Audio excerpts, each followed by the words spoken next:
மெரினா கடற்கரையில் நமது செய்தியாளர் கிருத்திகா இருக்கிறார். அங்கு மூன்றாவது நாளாக இடைவிடாது தொடர்ந்து இளைஞர்கள் போராட்டத்தை முன்னெடுக்கிறார்கள். கிருத்திகா, அந்த இளைஞர்களுடைய மனநிலை மூன்றாவது நாளாக இன்றைக்கு எப்படி இருக்கிறது? அவர்கள் போராட்ட களத்தில் எப்படி எதிர்கொள்கிறார்கள்னு சொல்லுங்க. குறிப்பாக இன்னைக்கு நம்முடைய முதல்வர் பிரதமரை சந்தித்து இதே பிரச்சனை குறித்து பேச இருக்கிறார். ஜல்லிக்கட்டு நடைபெற வேண்டும் பற்றி வலியுறுத்த இருக்கிறார். இந்த சூழ்நிலையில முதல்வர் கண்டிப்பாக இதை பற்றி பேசணும். அதே போல நிச்சயமாக அதற்கான சம்மதம் வரும் வரை, அதாவது ஜல்லிக்கட்டு தமிழகத்தில் நடைபெறலாம் அப்படின்ற சம்மதம் வரும் வரை முதல்வர் அங்கிருந்து கிளம்பாமல் டெல்லியிலேயே தொடர் போராட்டத்தில் ஈடுபட வேண்டும் அப்படிங்கிற ஒரு கோரிக்கையும் இந்த மாணவர்களும் இளைஞர்களும் தொடர்ந்து வச்சிட்டு இருக்காங்க. இந்த போராட்டத்தை பொறுத்த வரைக்கும் இங்க நிறைய இளைஞர்களை பார்க்க முடியுது, பெரியவங்களை பார்க்க முடியுது, பள்ளி குழந்தைகளையும் பார்க்க முடியுது. பெண்கள் அதிக அளவுல தொடர்ந்து வந்துகிட்டு இருக்காங்க. பல இடங்கள்ல இருந்தும் தொடர்ந்து பெண்கள் வருவதை நம்மளால பார்க்க முடியுது. எல்லாருமே உட்கார்ந்து ஒரே கோஷமிட்டு தொடர்ந்து ஜல்லிக்கட்டு, நம்முடைய பாரம்பரிய விளையாட்டான ஜல்லிக்கட்டு நடைபெற வேண்டும் அப்படிங்கிற கோரிக்கையை வலியுறுத்தி தொடர்ந்து போராட்டம் ரொம்ப வலிவாக நடைபெற்று வருது.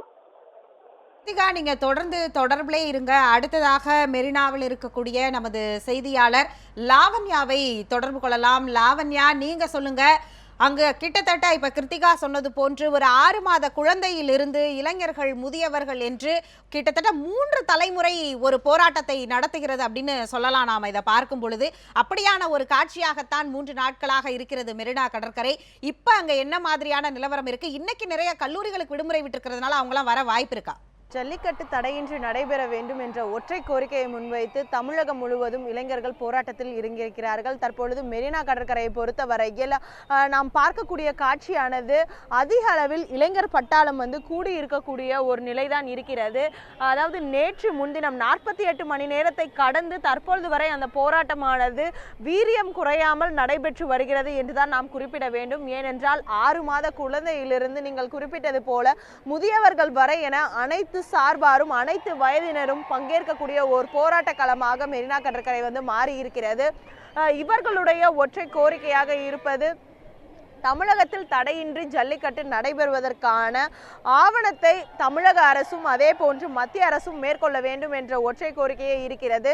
நேற்று முதலமைச்சர் ஓ பன்னீர்செல்வம் டெல்லிக்கு சென்று பிரதமரிடம் அவசர சட்டம் தொடர்பாக வலியுறுத்துவேன், எனவே போராட்டங்களை முடித்துக்கொள்ள வேண்டும் என்று கோரிக்கை முன்வைத்தார். ஆனால் இளைஞர்கள் பட்டாளமோ அதனை அதாவது முதலமைச்சர் டெல்லிக்கு செல்வது வரவேற்கக்கூடிய ஒரு விஷயமாக இருந்தாலும் தங்களுடைய போராட்டத்தின் முதல் வெற்றியாக அது பார்க்கப்பட்டாலும் மத்திய அரசினுடைய பதில் தெரியாமல் இந்த போராட்டம் முடிவிற்கு வராது. ஜல்லிக்கட்டை சட்டப்பூர்வமாக நடத்துவதற்கான ஆவணங்களை தமிழக அரசும் மத்திய அரசும் மேற்கொண்டால் மட்டுமே இந்த போராட்டமானது நிறைவுக்கு வரும் என்று குறிப்பிட்டிருக்கிறார்கள். குறிப்பாக நாம் ஒரு கட்டிடத்தின் மேலிருந்து பார்க்கக்கூடிய காட்சி என்னவென்றால், தமிழகத்தில் ஜல்லிக்கட்டு நடைபெறுவதற்காக விவேகானந்தர் இல்லம் அருகே நேற்று முன்தினம் கூடிய கூட்டம் தற்பொழுது சிறிது சிறிதாக, அதாவது இரவு நேரத்தில் அவர்கள் சற்று குறைந்திருந்தாலும் தற்பொழுது அந்த கூட்டமானது நேரம் கடக்க அதிகரித்து கொண்டேதான் வருகிறது. விவேகானந்தர் இல்லத்தை தொடர்ந்து அருகாமையில் இருக்கக்கூடிய பகுதிகளிலும் இளைஞர்கள் சூழ்ந்து வருகிறார்கள். குறிப்பாக மெரினாவில் இருக்கக்கூடிய சர்வீஸ் சாலையும் பிரதான சாலையும் இணைக்கக்கூடிய வழியில் அவர்கள் அமர்ந்திருக்கிறார்கள். குறிப்பாக விவேகானந்தர் இல்லத்தின் எதிரே ஒரு கூட்டம் அமர்ந்திருக்கிறது. அதே போன்று தமிழ்நாடு குருசைவாற்று மாரியம் கட்டிடத்திற்கு எதிர்ப்புறமும் ஒரு கூட்டமானது சர்வீஸ் சாலையும் அதே போன்று பிரதான சாலையும் இணைக்கக்கூடிய வகையில் அந்த கூட்டமானது அமர்ந்திருக்கிறது. இந்த இரு இடங்களிலுமே இளைஞர்கள் தங்களுடைய கோஷங்களை எழுப்பி வருகிறார்கள். அறவழியில் இந்த போராட்டத்தை நடத்த வேண்டும் என்பதை அவர்கள் தெளிவாக பதிய வைத்து வருகிறார்கள். குறிப்பாக இந்த போராட்டமானது சாலைகளில் இறங்கி பொதுமக்களுக்கு எந்த விதமான இடையூறும் ஏற்படக்கூடாது என்பதற்காக காவல்துறையினுடைய பேரிகேட் அமைக்கப்பட்டிருக்கிறது. அந்த பேரிகேட்டை சற்று, அதாவது இளைஞர்கள் கூட்டம் அதிகரித்து வருகிறது, எனவே பேரிகேட்டை சற்று விலக்கி வைக்குமாறு இளைஞர்கள் வேண்டுகோள் விடுத்தார்கள். அதன் அடிப்படையில் காவல்துறையினரும் இளைஞர்களுடன் இணைந்து இந்த போராட்டத்தை அவர்களும் ஆதரிக்கும் வகையில், அதாவது அறவழி போராட்டமாக இருக்கக்கூடிய நிலையில் காவல்துறையும் அவர்களுக்கான ஒத்துழைப்பை வழங்கி வருகிறார்கள். குறிப்பாக மெரினா கடற்கரை பொறுத்தவரையில் 2 இடங்களில் இது போன்று இளைஞர்கள் பட்டாளம் கூடி இருக்கிறது. அதாவது இவர்களுடைய கூட்டம் அதிகமாகும் நேரங்களில் அதிக அளவில் வந்து இளைஞர்கள் வரக்கூடிய சூழ்நிலை இருக்கும் பட்சத்தில் அவர்கள் மெரினாவில் இருக்கக்கூடிய பூங்காக்களிலும் வந்து அமர்ந்து அவர்களுடைய போராட்டத்தை வந்து வெளிப்படுத்தி வருகிறார்கள். நேற்று நாம் பார்க்கக்கூடிய காட்சி, பல்வேறு கல்லூரிகளிலிருந்து மாணவர்கள் தங்களுடைய கல்லூரிகளின் வகுப்புகளை புறக்கணித்து இந்த போராட்டத்திற்கு வந்து பங்கேற்றிருந்தார்கள். இந்த நிலையில் இன்று வந்து பல்வேறு கல்லூரிகளுக்கு, குறிப்பாக சென்னையில் இருக்கக்கூடிய 31 கல்லூரிகளுக்கு வந்து விடுமுறை வந்து அறிவிக்கப்பட்டிருக்கிறது. இந்த நிலையில் மாணவர்கள் விடுதியிலிருந்து உடனடியாக வெளியேற வேண்டும் என்று கல்லூரி நிர்வாகம் அறிவுறுத்தி இருந்தாலும் மாணவர்கள் தங்களுடைய வீடுகளிலிருந்து இந்த போராட்ட களத்திற்கு வரக்கூடிய காட்சிகளை வந்து நம்மால் மெரினாவில் பார்க்க முடிகிறது.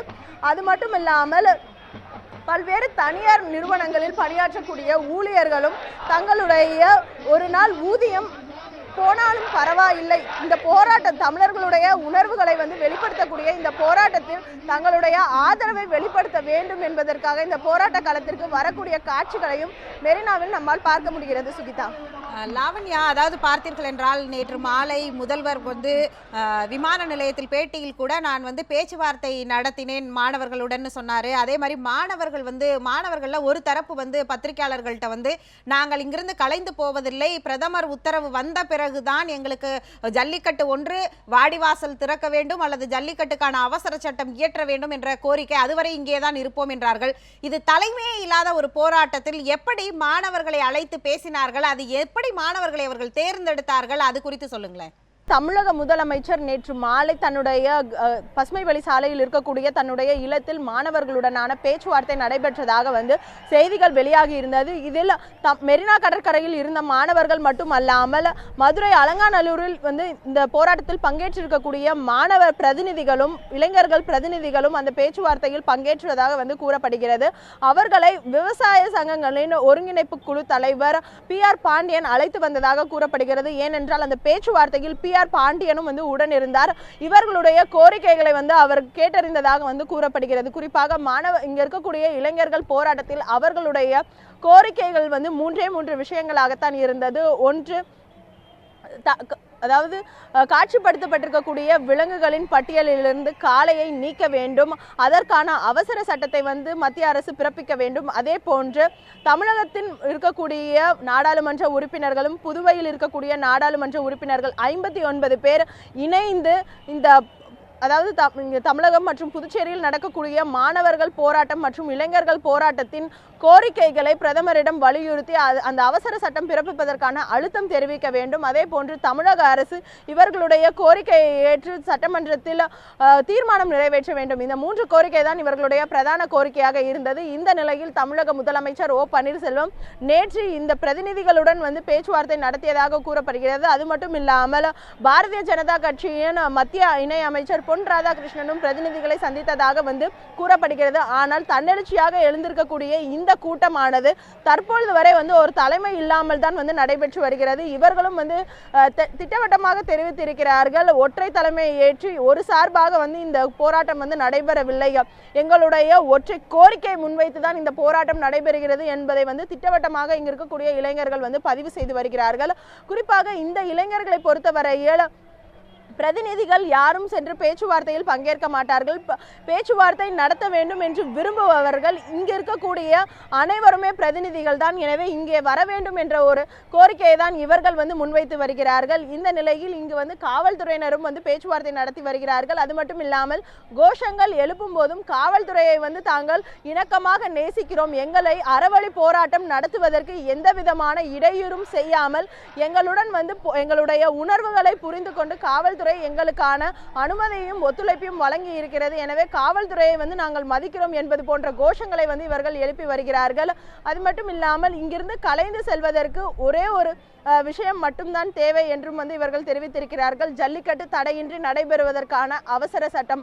ஆனால் அந்த அவசர சட்டம் வந்து தற்போது வரை வந்து பிறப்பிக்கப்படவில்லை. அவ்வாறு வந்து அவசர சட்டம் பிறப்பித்தவுடன் இங்கு இருக்க கூட்டம் வந்து கலைந்து செல்லும் என்று வந்து அவர்கள் தெரிவித்திருக்கிறார்கள். வாடிவாசல் திறக்கும் வரை வீடு வாசலுக்கு போக மாட்டோம் என்ற ஒரு கோஷங்களையும் இங்கு இருக்கக்கூடியவர்கள் வந்து எழுப்பி வருகிறார்கள். சுகிதா, லாவண்யா தொடர்ந்து இணைப்பிலே இருங்க. அடுத்ததாக கிருத்திகா இருக்கிறார். கிருத்திகா, சொல்லுங்க, நீங்கள் அங்கு இளைஞர்களிடம் காலையில் பேசியிருப்பீர்கள். 3 நாட்களாக தொடர்ந்து போராட்டம் செய்யும்போது அந்த அயற்சி அவர்களிடம் இருக்கிறதா? அவர்கள் என்ன மனநிலையில் இருக்கிறார்கள்?